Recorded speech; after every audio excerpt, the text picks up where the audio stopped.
Good morning, maker friends. How are you today? We're going to give everybody just a couple of minutes to hop on here with us this morning. For those of you who may not know me, my name is Kerri, and I've got a YouTube channel called Mama Dares DIY. I do a lot of fun and super easy and creative things over there. So after today's live, you should definitely head over there and check it out if you're into that kind of stuff. Y'all, today I'm freezing. I can't get warm. My body is just not loving this cold weather. This Florida girl is not made for temperatures that are below 60 degrees. I don't know how you people up north function. I bow down to y'all because y'all, I just can't do it. It makes my bones hurt. Do you feel me? What is the weather like where you're joining us from? Let me know down in the comments below. Let me also know if you're watching this live or if you're catching it on a replay. I've got my warm cup of coffee here, so that's warming me up just a little bit, and hopefully I can function because I've got a super fun project I want to share with y'all today. Are you ready to see it? Let me show you the stencil we're going to be using. It is so stinking cute. Y'all, this stencil is called Cook It Yourself. Is this not the cutest thing you have ever seen? Mamas, y'all probably know this feeling all too well. You definitely want to tell your family this sometimes. I know it has definitely crossed your mind if you have not done it.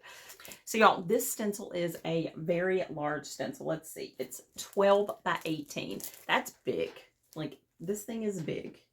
Can you see it? But it's got tons of cute details. Look at the little rooster here. This will be perfect in a farmhouse kitchen. The project I'm going to be using this stencil on today is definitely going to be perfect for your kitchen or even a friend's kitchen if you want to give it away as a gift. So you ready to hop onto the workspace? Let's get started. Okay, makers, so here's our workspace, but before we get started, I want to share a couple of other projects that this stencil would be great for. So if you're into thrifting like I am, then this one will definitely appeal to you because y'all, I thrifted this super groovy tray. Let me just pick it up so you can see it. This tray was already painted like this. It's kind of rustic, and this is actually what it looked like before. I didn't have to do anything to it. Somebody already did the hard work for me. But y'all, look, I paid $2 for this. So you could definitely use our Cook It Yourself stencil in this tray with a little bit of your one-step paint from Amy Howard, and you could have a functional and also decorative tray. I think that's a great idea. Now, another project that this stencil would be perfect for is a noodle board. If you're not familiar with noodle boards, you should definitely Google it because y'all, noodle boards are a fun farmhouse trend, and they've actually been around for quite a while, but they're definitely making a comeback. If you want to create your own noodle board that looks like it's been laser etched, just lay your stencil on top of your noodle board and use some of your Amy Howard gel stain on that, and it's going to give you that laser etched look. But y'all, the project I'm going to be demonstrating for y'all this morning is a cutting board. I picked up this cutting board at my local TJ Maxx. I think I paid like $6 or $7 for it. I do actually use this cutting board, but I want something that is also decorative, but I want it to be able to be changed out. If you put some vinyl onto this cutting board, it would be decorative, but you would have to turn around and take all of it off, and it would just be a pain.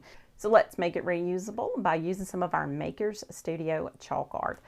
How cute is that going to be? Now, if you wanted to do this same project with either the one-step paint or the gel stain, you could also do that, but I love the thought of being able to totally use this for another holiday or another purpose without being committed to it like I would if it were laser etched. So let me move all of this out of the way and let's get started.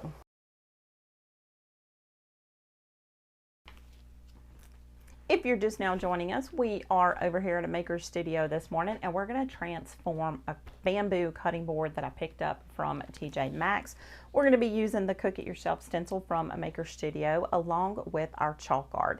And I'm using ChalkArt this morning because I want to be able to change out this design. I don't want to be married to it. I'm one of those people that changes my mind, and I like to decorate for all of the seasons and all of the holidays, and I get super bored if I look at the same thing every day. So this project is going to be perfect for the person like myself. So here is our cutting board, and y'all, you just want to make sure that your cutting board is clean. You don't want any oil or anything on it. If you want to go ahead and wipe this down with some alcohol, that would be a great idea. You don't want any oils because we don't want to take the chance of this not sticking. So I'm just going to open this up. And y'all, don't forget that you have the opportunity to win this stencil simply by tagging a couple of your friends' names below. Now, I do want to let you know that before I did this project today, I did go ahead and seal the back side of this board with my Amy Howard at Home matte sealer. I gave it 2 coats just so it would be easy to clean. This bamboo cutting board is super porous, and I don't want to take any chances of that paint not being able to come off easy because it is chalk paste. That does not mean it's not going to soak into the grain of the wood. So if you've got a super porous board like the bamboo here, then you definitely want to give it some type of sealer just so it's easy to clean off.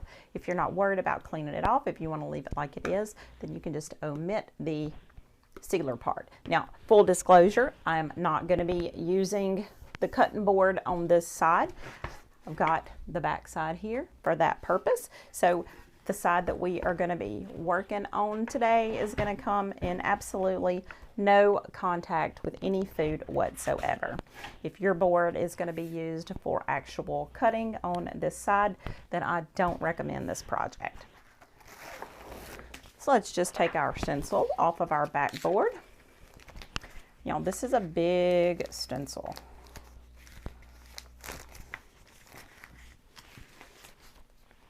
We're just going to center it up. And the great thing about these mesh stencils, if you don't get it centered right the first time, guess what? You just pick it up and you put it back down and you do it again. You get a do-over. Isn't that awesome? Okay, so the first thing we need to do after we get our stencil centered on our cutting board, we need to burnish. And if you don't know what burnishing in means, then it just means rubbing your stencil. You want to rub that stencil so that it is adhered to your board.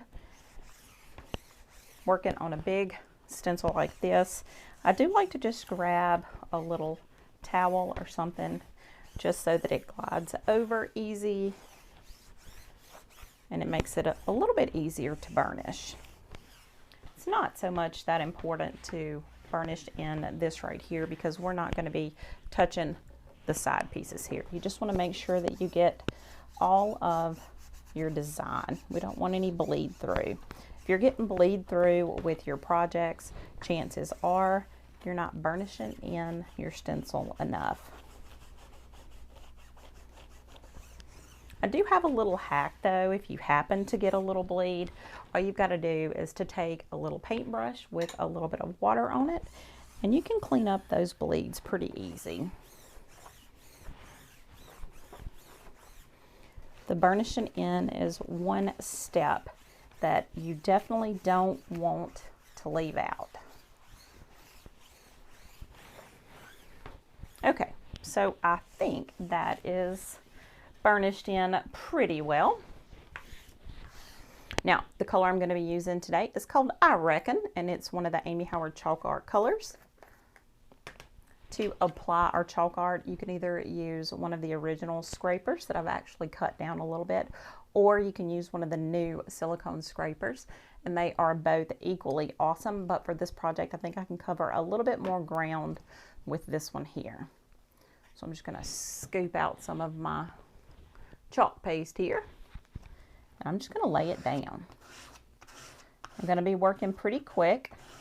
I don't want to give this paint the chance to dry into my stencil, and off camera you can't see, but I do have a bucket of warm soapy water ready to go to wash out my stencil. Taking care of your stencils is going to be key to the longevity, and keeping them clean is super important if you want to reuse them.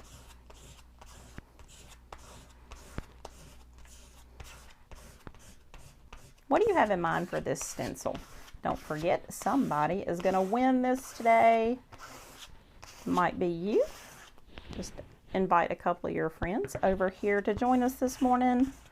Tell them to check out what we're doing over here. And if you're just now joining us, we are making over a really inexpensive bamboo cutting board with our Cook It Yourself stencil. Super cute.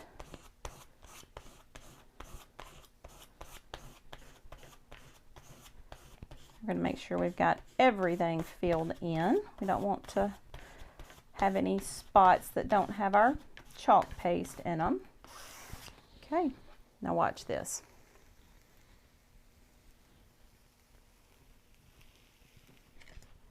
Look how easy that was.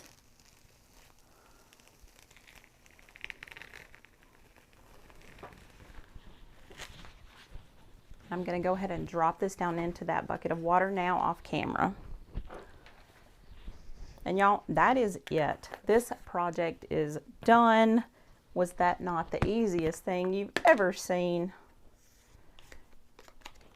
This is super cute. I can't wait to get it put into my kitchen.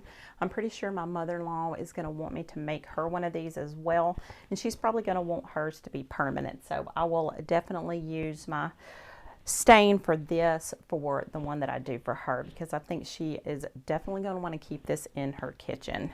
What do you think about this project? Isn't it cute? What do you see yourself doing with the Cook It Yourself stencil? Don't forget about the noodle board idea that I gave you.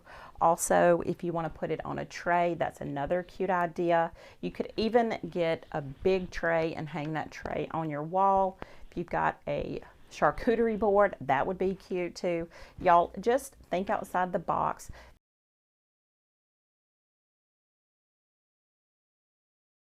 This is such a super easy project. Honestly, anybody can do it, even if they are brand new to crafting.